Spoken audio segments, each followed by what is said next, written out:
Voilà. Élargis l'espace, agrandis l'espace de ta tente. Voilà. Avant de vous lire Ésaïe 54, je veux te dire ce matin que le Seigneur te regarde comme une personne formidable. Il te regarde comme une magnifique habitation. Si toutefois tu es devenu le temple du Saint-Esprit, parce que tu peux aujourd'hui confesser que Jésus est ton maître et Seigneur. Et si tu n'as pas encore confessé que Jésus est ton maître et Seigneur, que tu n'es pas encore passé par le chemin de la conversion, Dieu t'aime et Dieu veut ta vie. Dieu veut toute ta vie. Et élargis l'espace de sa tente. Et je voudrais vous dire d'abord que le Seigneur nous regarde comme étant une belle habitation. Alors peut-être que certains se disent, ouais, bof, il y a un problème avec moi. Ben non, parce que le Seigneur ne regarde pas ce que tu es toi là maintenant, il regarde ce qu'il a prévu de te faire devenir. Et c'est pour ça que Dieu se réjouit l'avance. Parce que Dieu a préparé pour chacun de nous des œuvres bonnes. Nous ne sommes pas sauvés que pour faire des œuvres bonnes, nous sommes sauvés pour devenir enfants de Dieu. Et de cet état-là, de ce nouvel état-là, eh bien, découle ce que nous ferons pour la gloire de son nom. Vous savez, je dis souvent que la différence entre nous et Dieu, c'est que Dieu, il connaît tout, il sait tout ce qui va se passer, il regarde les choses sur du long terme. Vous voyez, il y a beaucoup d'éléments dans le monde des affaires, surtout dans le milieu dans lequel je travaille, où il y a des similitudes avec la foi. Vous voyez, hein, dans le monde des affaires, si on ne raisonne pas, on ne réfléchit pas sur du long terme, la décision que je prends aujourd'hui, qu'est-ce que ça va donner demain et après-demain et après-demain? Eh bien, avec le Seigneur, c'est pareil. Les positions que je prends là aujourd'hui, qu'est-ce que ça va donner demain et après-demain?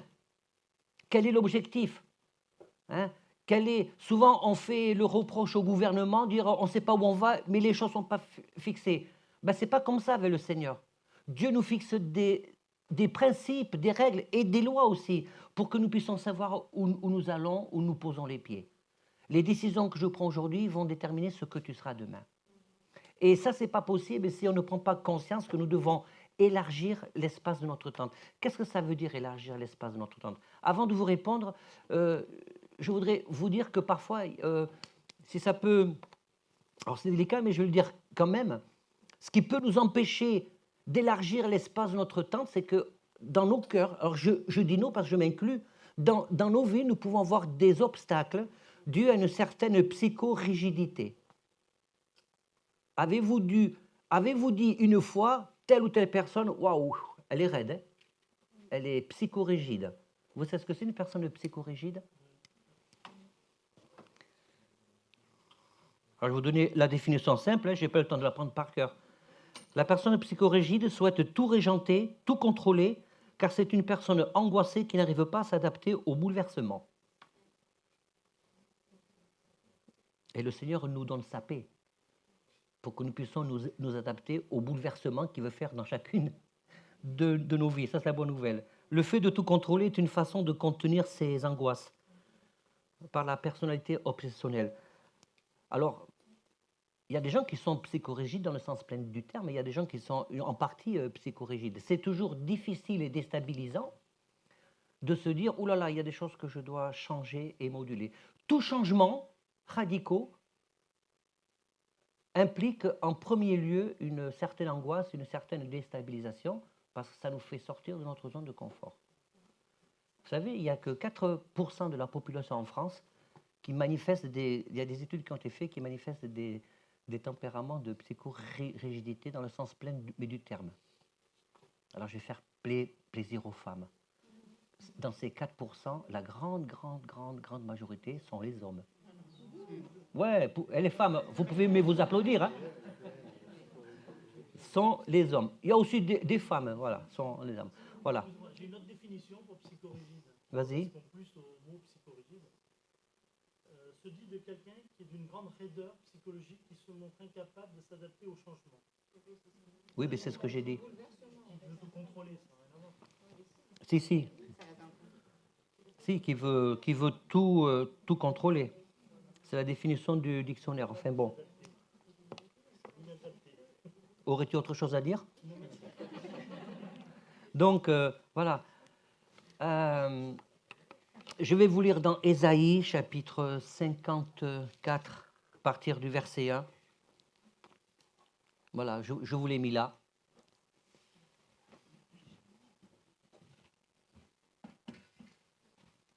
C'est bien réglé pour vous? Réjouis-toi, stérile. Alors ça, c'est plein de promesses, mais il y a des conditions. Réjouis-toi, stérile. Toi qui n'enfantes plus, fais éclater ton allégresse et ta joie. Toi qui n'as plus de douleur, car les fils de la délaissée seront plus nombreux. Donc, c'est vraiment une prophétie pour le peuple d'Israël qu'on peut s'accaparer pour nous sur le plan spirituel, car les fils de la délaissée seront plus nombreux que les fils de celle qui est mariée, dit l'Éternel. Élargis l'espace de ta tente, qu'on déploie les couvertures de ta demeure. Ne retiens pas. Ah, ça, c'est le problème, c'est qu'on a tendance, à cause de notre chair, de retenir l'action de Dieu en nous, parce qu'on aime bien savoir ce qui va se passer demain. Sauf que le problème, je dis bien, j'emploie le mot problème, entendez, le problème sur le plan humain, c'est qu'on veut tout savoir sans rien payer. On veut savoir comment ça va se passer demain avec le Seigneur. Sauf que Dieu, il ne fonctionne pas comme ça. Dieu, il nous demande de lui faire confiance. Et la réalité, c'est que si tu veux vraiment t'engager dans cette relation qui va t'emmener loin avec le Seigneur, parce que Dieu a des projets pour toi, Dieu a des appels pour toi, mais il faut juste accepter de marcher dans le brouillard, avec un minimum de visibilité. Voilà. Parce que Dieu, dans sa souveraineté, il ne te dévoilera jamais tout ce qui va se passer pour toi. C'est au fur et à mesure. Parce que Dieu, c'est un peu le sujet de ce Ésaïe 54, la volonté de Dieu, c'est que tu puisses profiter pleinement de toutes les promesses qu'il a prévues pour toi. Parce que les promesses qui nous viennent de Dieu ne sont pas un sucre d'orge, une récompense, sont un projet de bénédiction qu'il a pour ta vie. Dieu ne ment pas. Ne retiens pas, allonge tes cordages et affermis tes pieux. Donc, pour que la promesse de Dieu puisse avoir un impact dans nos vies, beaucoup de chrétiens tournent en rond parce qu'ils attendent et ça ne vient pas. Mais ça ne vient pas parce qu'on a oublié de passer à l'action. Étends tes cordages, c'est toi qui dois le faire pour sortir de ta zone de confort. Affermis tes pieux, étends tes cordages pour t'élargir. C'est comme si Dieu nous disait, prends des risques avec moi. Même si tu ne sais pas trop où tu vas, même si tu ne sais pas trop ce que j'attends de toi, fais confiance. Parce que le principe de la foi, c'est de croire, de voir des choses qui ne sont pas encore produites. Et cette pensée d'élargir sa tente, c'est de s'ouvrir. C'est de s'ouvrir complètement, de s'abandonner complètement au Saint-Esprit, à la présence du Saint-Esprit en nous. Affermis tes pieux, car tu te répandras à droite et à gauche. Voilà, tu prendras de la place. Ta parole sera entendue. Ton témoignage sera pris au sérieux. La réalité, c'est qu'il y a des chrétiens qui n'ont pas un bon témoignage. Quand on n'a pas un bon témoignage, ça implique que les cordages sont vraiment hyper resserrés. Hein. Voilà, quand on laisse la place au Seigneur. Ta postérité envahira les nations et peuple des villes désertes. Ne crains pas, car tu ne seras point confondu. Ne rougis pas, car tu ne seras pas déshonoré. Mais tu oublieras la honte de ta jeunesse. Et tu te souviendras plus de l'opprobre de ton veuvage, car ton Créateur est ton époux. C'est marrant ça, l'époux. Hein?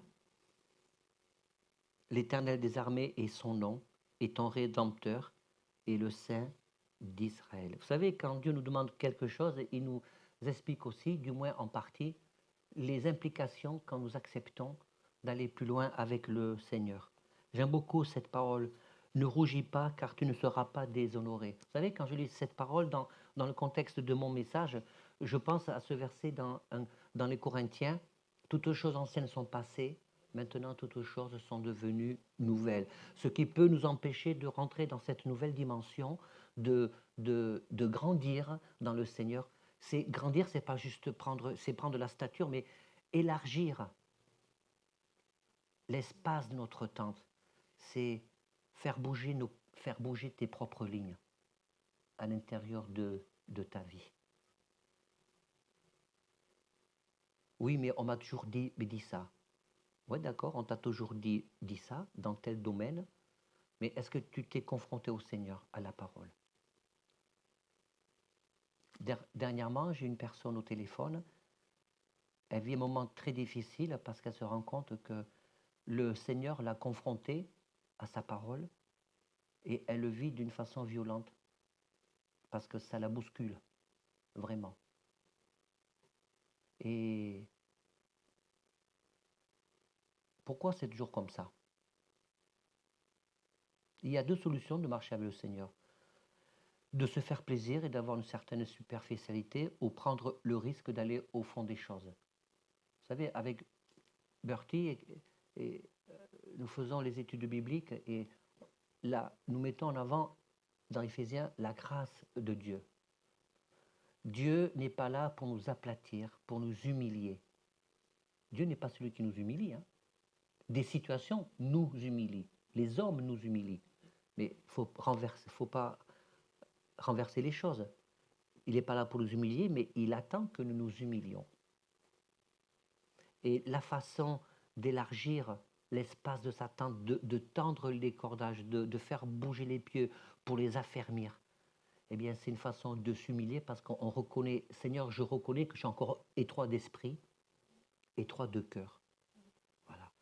Et que mes réactions, mes pensées sont en fonction de ce que j'ai toujours été moi en tant que personne et pas en me posant la question, Seigneur, est-ce que mon moi à moi est conforme aujourd'hui à ta parole?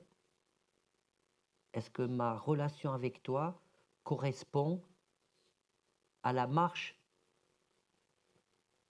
du moment et à la maturité spirituelle qui est censée être la mienne? Vous me suivez?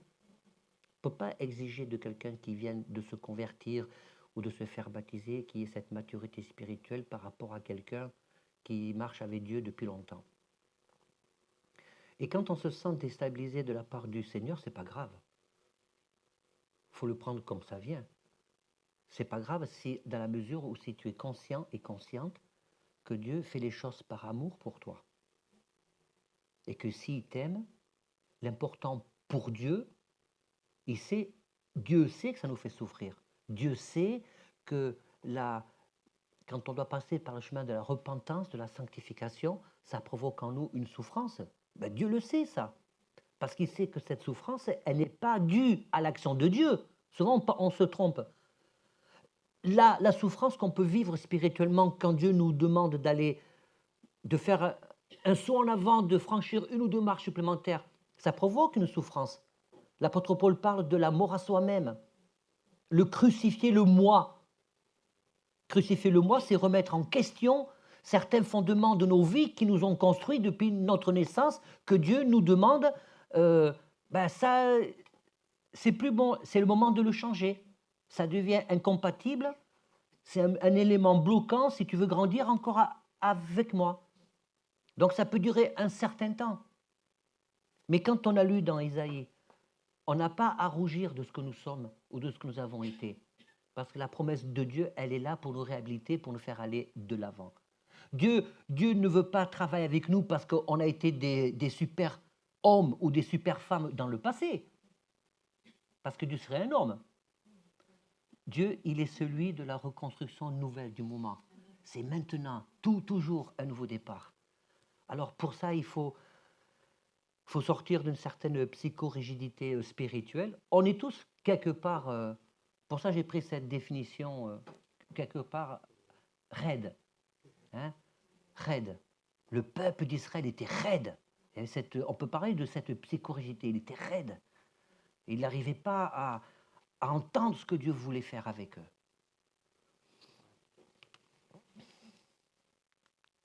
Voilà. Alors, je crois que ce matin, je ne vais pas avoir le temps d'aborder tout ça. Hein. J'y reviendrai au mois de janvier, parce que le mois de décembre est chargé. On a prévu des choses. J'y reviendrai au mois de janvier. Et quand j'y reviendrai au mois de janvier, je vous le dirai pour que vous puissiez réécouter le message de ce matin.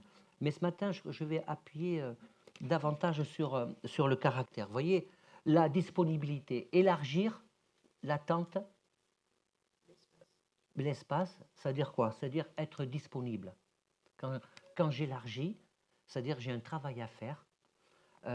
Et quand on est disciple du Seigneur, qu'on veut grandir, le Seigneur attend de chacun de nous que nous soyons disponibles. Et disponibles, pas que pour faire quelque chose dans l'Église, aussi dans le royaume de Dieu, mais disponibles pour le Seigneur, pour entendre sa parole. Comment je vais dire ça?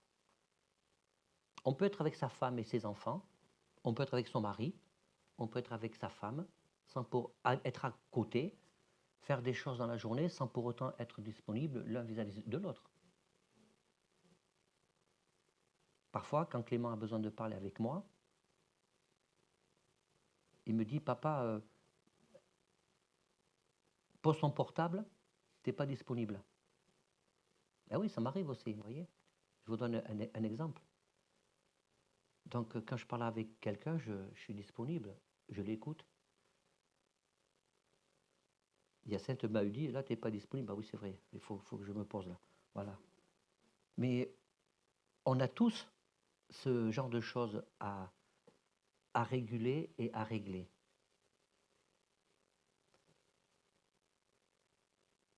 Et de quelle façon, j'aimerais aussi vous poser des questions, des questions de réflexion.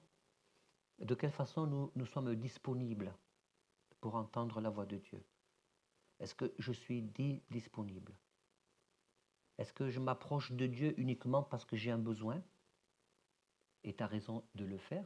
Mais si ta relation avec Dieu dépend uniquement parce que tu as besoin d'obtenir quelque chose. Est-ce que je viens à l'église parce que j'ai un besoin? Est-ce que je viens que pour recevoir ou je viens pour donner? Certains diraient ce matin, je n'ai pas grand-chose à donner, je démarre dans la foi, j'ai besoin de comprendre certaines choses. Si tu penses ça, tu te trompes. Pourquoi? Parce que ta seule présence est un don. Je voudrais que vous disiez Amen tous, mais d'une façon qui va me faire décoiffer le brushing. Ta seule présence est un don. Amen. Pourquoi? Parce que nous sommes remplis du Seigneur. Et ça provoque un rayonnement. Ça fait fuir l'ennemi. Nous formons un corps, nous sommes l'armée du Seigneur. Donc déjà, ta seule présence est un don. Oui, mais j'arrive pas à servir Dieu. Ta louange est un service. Ce matin, on a loué tout ce Seigneur, on a servi tout ce Seigneur en même temps. Ce matin, certains ont loué individuellement, c'est un service. Parce que c'est un dû que nous devons à Dieu.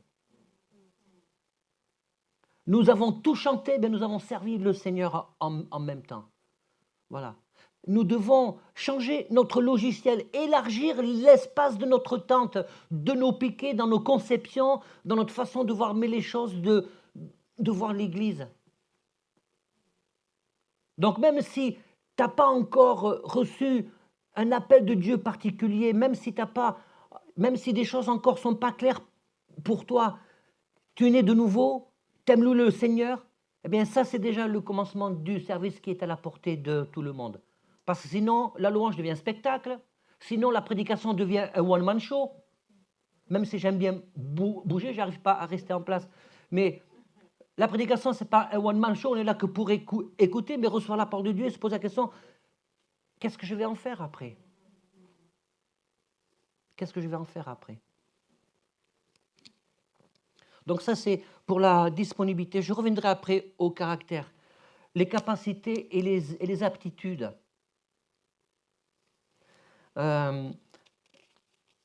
Souvent, il y a une erreur qui est faite en général dans le peuple de Dieu. Alors, de penser systématiquement, tiens, une personne a des capacités, des compétences dans le monde séculier, il sait faire, il a un super comptable, donc il va être comptable de l'Église, Vous comprenez ce que je veux dire? Tout ce qu'on peut faire dans le monde professionnel, ce n'est pas forcément quelque chose qu'on va reporter dans l'œuvre de Dieu. Parfois, oui. Vous comprenez? Il n'y a pas à avoir des raisonnements comme ça à l'emporte-pièce. Parfois, oui. Mais la question qui se pose pour si je veux élargir ma pensée de Dieu, élargir l'espace que je dois donner à Dieu dans ma vie, Seigneur, qu'est-ce que tu attends de moi? Parce que si Dieu nous utiliserait toujours en fonction de nos capacités que nous avons déjà naturelles, Dieu nous utilise en fonction de nos capacités mais naturelles, quand même. Ben, ça voudrait dire que ça ne correspondrait pas à la pensée de Dieu. Parce que la pensée de Dieu, c'est de se glorifier. La pensée de Dieu, c'est que lui soit mis en avant. La pensée de Dieu, c'est qu'on se cache derrière Christ. La pensée de Dieu, c'est pas de dire, regardez, moi j'ai su faire ça parce que, ou parce que j'ai passé du temps à faire ça, ou parce que j'ai passé du temps à prendre un instrument de musique, à répéter les chants, à préparer une prédication, j'ai passé beaucoup de temps, donc je suis content de ma prédication. Non, non. Dieu veut se glorifier. Dieu veut se glorifier. La seule chose qu'on pourrait, à la limite, c'est ce que fait l'apôtre Paul, nous glorifier, c'est de dire, vraiment, je suis tellement heureux d'être à l'écoute du Seigneur. Je suis tellement heureux que Dieu ait brisé certaines choses en moi. C'est être maso, ça? Mais est-ce qu'on se le dit souvent? C'est ça la vérité. On vous le dit souvent, merci Seigneur parce que j'en ai bavé là, spirituellement. J'étais confronté à ta parole, ça m'a coûté, ça m'a pris aux tripes et c'était super dur. Mais je suis heureux, Seigneur. Parce que la finalité, nous devons prendre conscience, je voudrais vraiment que vous reteniez ça ce matin, la finalité, c'est que Dieu veut que notre être redevienne totalement compatible, qu'on revienne à la création, revienne compatible avec lui. Le Saint-Esprit nous rend compatibles avec la pensée de Dieu. Amen.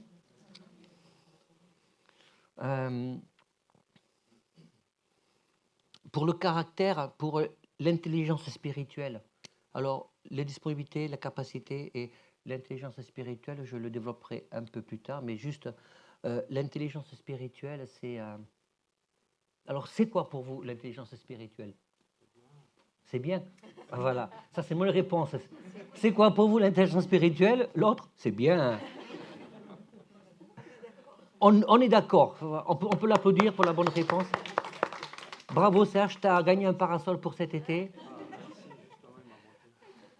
L'intelligence spirituelle. Vous savez pas ce que c'est? Comment? C'est l'intelligence que nous met le Saint-Esprit à comprendre les choses. L'intelligence, c'est le pardon. Témoigner de la sagesse. Oui, c'est bien, c'est vrai. Hein? C'est la connaissance de sa parole. Oui. C'est discerner la volonté de Dieu. Bien. C'est un oui. Plus qu'un parasol. Là tu as gagné le transat. Qui veut gagner la tonnelle? Faire sa volonté. Oui. Comment? La crainte de l'éternel. Oui. Être à l'écoute. Mathieu? Tu as levé la main? Oui. L'intelligence, c'est la chose, le fait de pouvoir faire les choses bien, au bon moment, avec les bonnes personnes, dans les bonnes conditions. Ah, très. Arriver à le voir Attends, je répète pour qu'on puisse... L'intelligence, c'est de faire les bonnes choses au bon moment avec les bonnes personnes. et d'avoir la capacité de le voir. Et d'avoir la capacité de le voir. Mais comme si c'est spirituel, là, c'est à travers la dimension de l'esprit. Oui, comme c'est spirituel, là, c'est à travers la dimension de l'esprit. Oui. Le discernement. Le discernement, ouais. Vous savez que la parole de Dieu parle de l'intelligence. Romains 12. On a un début de définition de l'intelligence spirituelle. Que Dieu renouvelle notre intelligence. Moi, j'aurais préféré qu'il soit écrit que Dieu nous renouvelle dans les dons, dans la présence, dans la communion, dans l'onction du Saint-Esprit pour comprendre quelle est la volonté de Dieu. Normalement, personnellement, j'aurais aimé que ça soit écrit comme ça. Mais ce n'est pas écrit comme ça. L'intelligence spirituelle, c'est d'abord de comprendre où est le point d'équilibre entre le moment où je dois prendre du recul pour réfléchir et manifester mon bon sens, je vais m'expliquer pourquoi je parle comme ça, et il y a des moments où il faut foncer, tête baissée, parce que Dieu nous demande de relever certains défis. Mais ce n'est pas que foncer parce qu'on va faire des bêtises, on va manquer de sagesse, on va être un mauvais témoignage, et ce n'est pas que prendre du recul pour manifester notre bon sens, parce qu'on prend le risque d'éteindre la vie de l'esprit.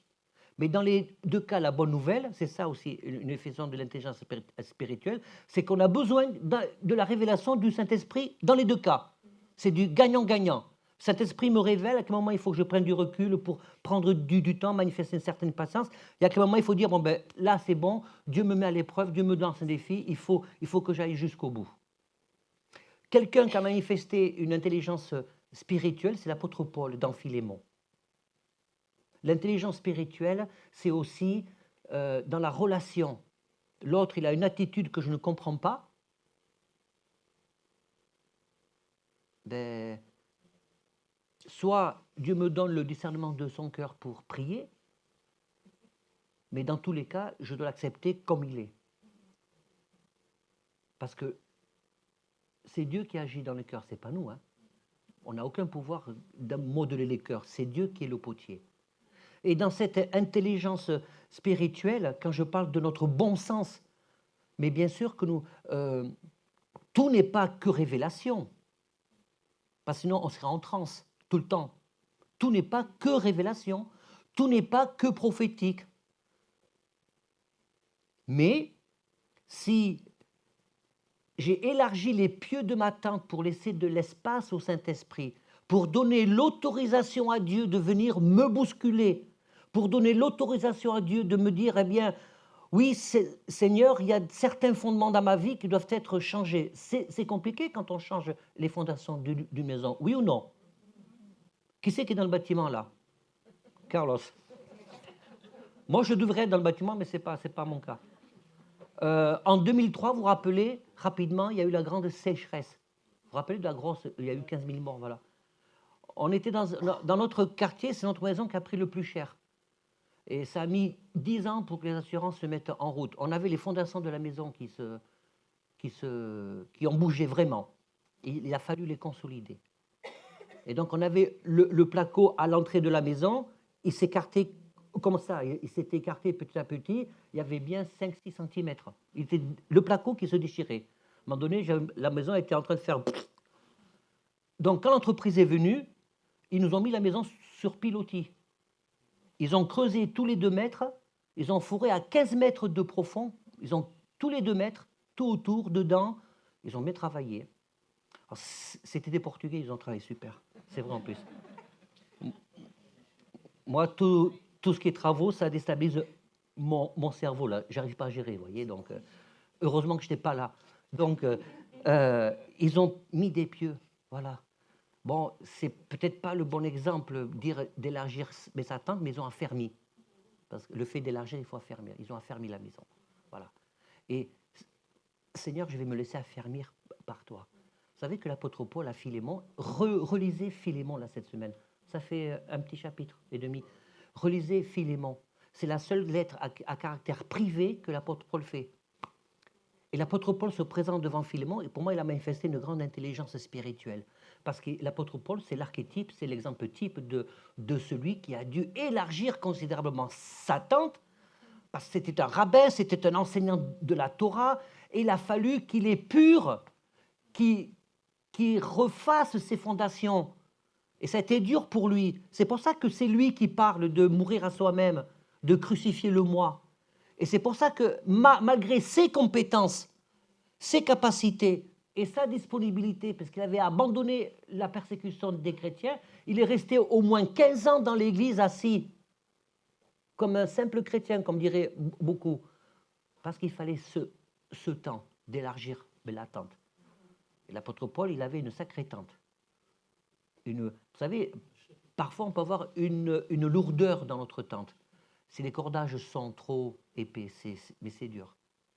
Et l'apôtre Paul dit à Onésime, à Philémon, il avait une demande à faire à Philémon, je vous la fais court, parce qu'un esclave s'était parti. Il voulait réintégrer cet esclave qui en plus s'était converti avec lui en prison, parce que l'apôtre Paul, quand il fait cette lettre, il était en tôle, il était en prison, il a passé au passage la moitié de son ministère en prison, l'apôtre Paul, et c'est vraiment l'archétype d'élargir sa tente pour laisser la place au Saint-Esprit, et bien qu'il ait eu un succès, que c'est un personnage majeur du Nouveau Testament, il a terminé sa vie tout seul. J'aurais pu dire, oh, l'apôtre Paul, il a terminé sa vie tout seul. Et vraisemblablement, quand on lui met les textes, il n'avait pas l'air de s'en préoccuper trop, parce que pour lui, l'important, c'est l'éternité. Bref, il dit à Philémon, bien que j'ai l'autorité spirituelle de te prescrire ce que tu dois faire, je m'approche de toi en tant qu'ami, de plus vieillard et de plus enchaîné. Et il met Philémon en face de ses responsabilités, parce qu'il demande à Philémon d'accueillir Onésime et de le pardonner. Il demande à Philémon de prendre lui-même la décision. Et si l'apôtre Paul aurait dit, en tant qu'apôtre, je t'ordonne, j'ai l'autorité spirituelle pour te dire de faire ça, ça, ça, il aurait été en faute. Et là qui doute. Ben non, non. Quand Dieu donne une autorité, il faut l'exercer à partir du moment où c'est exercé dans la bienveillance et pas dans l'autoritarisme. Mais l'intelligence spirituelle de Paul a fait qu'il a pu discerner que pour Philémon, c'était important que Philémon prenne lui-même la décision. Par ailleurs, l'apôtre Paul a usé de beaucoup d'autorité spirituelle aux Galates. Et il a été très ferme. Mais pour Philémon, il ne fallait pas qu'il soit ferme. Parce qu'en n'étant pas ferme, en laissant Philémon prendre ses responsabilités, ça a permis à Philémon de progresser. Vous voyez, l'intelligence spirituelle, ce n'est pas uniquement de dire il est écrit. Ben oui, il est écrit. Mais si Dieu agit différemment avec nous tous, est-ce que vous croyez que Dieu agit dans mon cœur comme dans votre cœur? Non. Eh bien, l'intelligence spirituelle doit nous faire comprendre aussi que nous devons avoir cette sensibilité du cœur. Voilà. Au niveau du caractère, vous connaissez le docteur Là, je bug, là. C'est parce qu'il y a 2 O à Moody, c'est pour ça.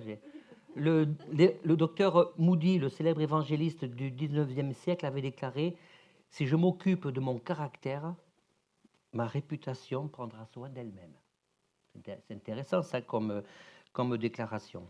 Dans 2 Timothée, chapitre 2, verset 21, l'apôtre Paul parle à Timothée, il lui conseille que nous sommes d'un usage noble, que nous sommes des vases d'un usage noble, sanctifiés, utiles à son maître, propres à toute bonne œuvre.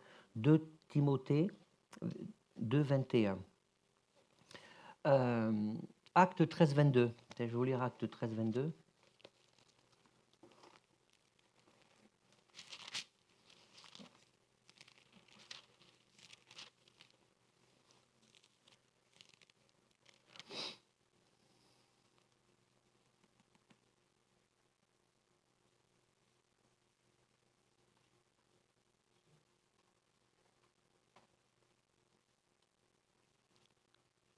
Donc, l'apôtre Paul nous parle de l'histoire de David. Puis, l'ayant rejeté, il suscita, quand l'apôtre Paul dit que Dieu a rejeté Saül, puis l'ayant rejeté, il suscita pour roi David, auquel il a rendu ce témoignage, « J'ai trouvé David, fils d'Isaïe, homme selon mon cœur, qui accomplira toutes mes volontés. » Homme selon mon cœur, qui accomplira toutes mes volontés.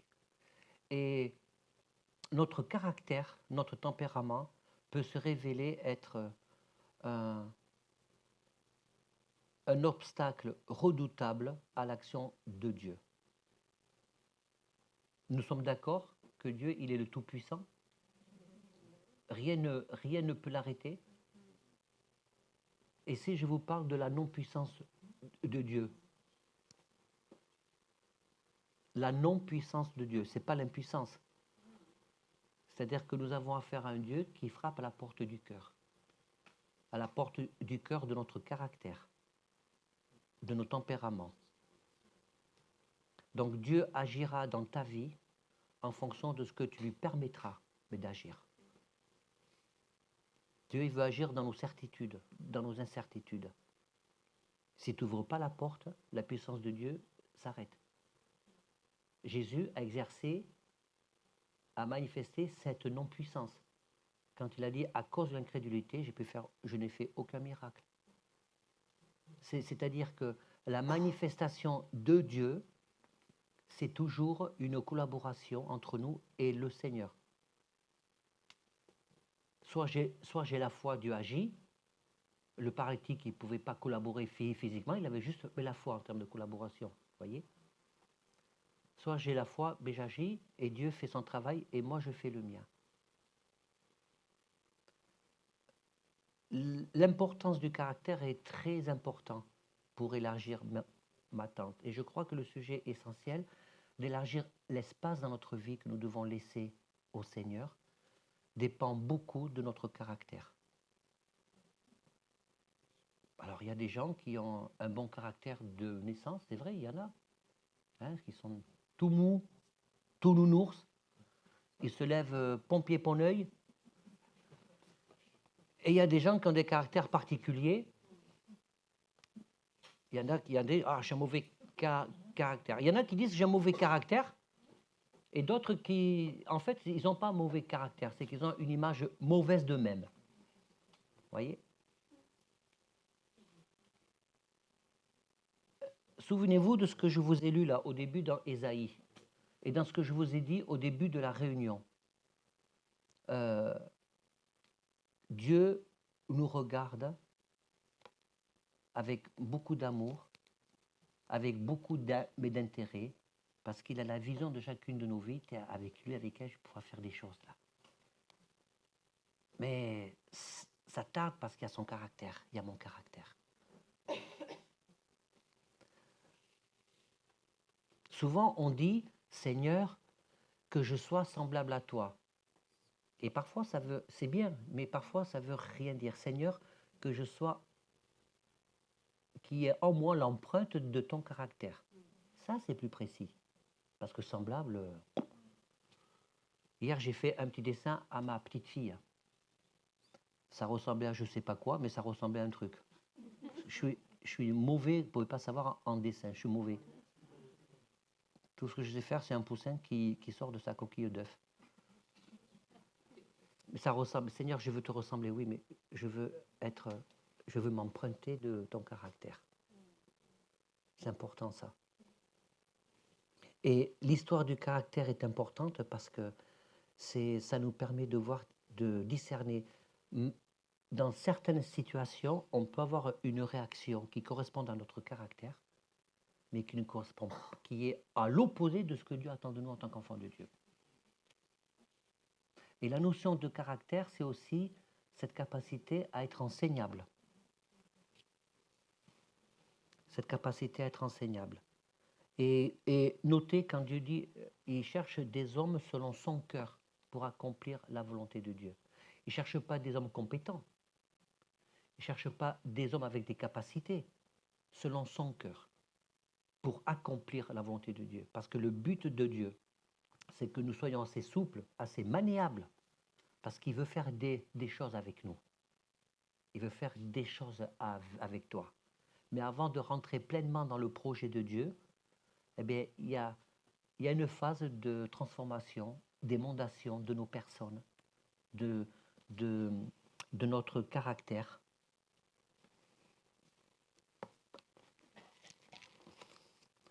Vous savez, un des caractères principaux que Dieu attend, c'est qu'on soit prompt à revenir à lui, qu'on soit prompt à n'importe quel moment, je vais terminer par là, à prendre le chemin de la repentance. Vous savez, la repentance, ça veut dire changer d'orientation, à prendre le chemin de la repentance. En tant qu'enfants de Dieu, nous ne sommes pas exempts de repentance. il y a des choses que parfois nous ne voyons pas en nous. Donc on ne va pas se repentir dans ce qu'on ne voit pas. Mais quand je me sens interpellé par le Seigneur, ben là j'ai besoin de me repentir. Pierre, il avait un caractère assez violent. Il faut avoir un socle de violence quand même pour sortir son épée et couper l'oreille d'un soldat. Tiens, pourquoi les disciples étaient armés? C'est bizarre ça, c'est un autre sujet. Et Jésus, dans son caractère parfait, a recollé l'oreille. Pierre, il avait un caractère impulsif, un caractère un peu m'as-tu vu, un caractère moi je te suivrai jusqu'à la mort. Et il a renié. Il a renié. Mais il est revenu. C'est ça être selon le cœur de Dieu. Vous savez, ça va être le mot pour la fin. Écoutez bien. Être selon le cœur de Dieu, c'est jamais de rester sur nos positions. Parce que là, tu empêches Dieu d'agir et tu ouvres des brèches dans ta vie à l'ennemi. Amen. Gloire à toi, Jésus.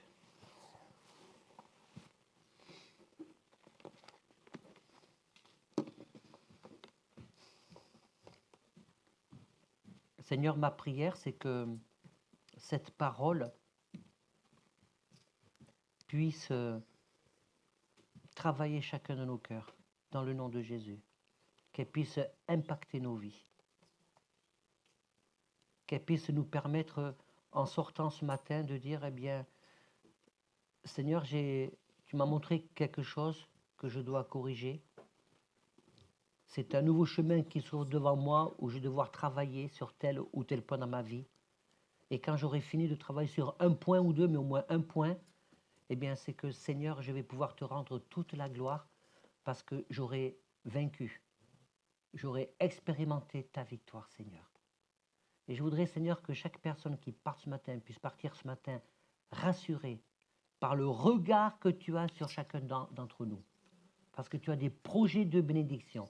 Mais pour que ces projets de bénédiction puissent s'accomplir dans chacune de nos vies, eh bien, nous devons travailler nos cœurs, nous devons élargir nos tentes, affermir nos pieux, te laisser plus d'espace pour que tu puisses arriver à tes fins avec chacun de nous. Dans le nom de Jésus. Amen.